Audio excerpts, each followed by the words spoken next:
Hi everyone, I'm Caroline and I'm the Yoga Crow. Today I wanted to show you a very grounding pose, child's pose, also known as Balasana in Sanskrit.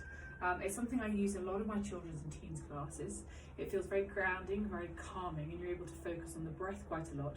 But I'm going to work with Magnus here as a partner, and I'm going to apply some pressure to also help that grounding, secure feeling. So Magnus wears glasses, so he's going to take his glasses off and just pop them out of the way. And then he's going to come down and tuck into child's pose. So traditionally child's pose is like this. His forehead is resting on the mat, his hips and his glutes are resting on his heels, and he has his hands down by the sides of his body.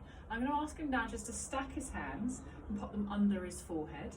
So you fold his arms and stack them just under there, whatever feels comfortable. So this may feel comfortable or more comfortable for some children if they're on a harder floor. This is easy to do on a mat or on some carpet. And then I'm going to ask Magnus to move his glasses, and I'm going to ask him to extend his arms. And so this is going to become an extended child's pose. The hands are about shoulder width apart, so I'm just going to take his hands apart a little bit. And he's reaching through his hands, but he's trying to keep his hips down here.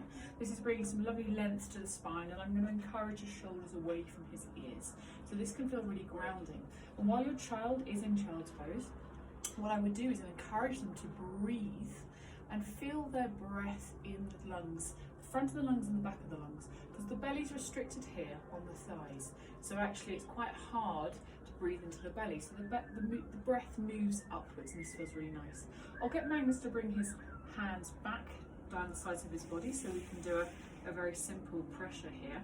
Now what I'm going to do is I'm going to put one hand just towards the base of the spine. You can see my hands pointing towards his glutes, and the other hand is almost around the thoracic spine, so not too close to the neck, but sort of just here at the top in between the shoulder blades. And all I'm going to do here is apply a little bit of pressure, pushing down and almost taking my hands apart, so pulling them in opposite directions. It's a kind of lengthening of the spine here, but also the pressure feels really, really grounding. And a lot of children in my classes are, this is always a request in my classes. And as I come off, we don't want to come off too quickly because it doesn't feel kind for the body. So I'm going to count to 5 and gently release the pressure. 1, 2, 3, 4, 5. And then I've taken my hands away. As I say, this is a weekly request from a lot of kids I teach. It feels lovely, it feels grounding, it feels very secure, it feels very safe. So I wanted to make this video at this point in time because I know there's a lot of uncertainty, and a lot of the children I teach suffer from worries and anxiety, and I feel this is a really good pose at the moment to be able to practice.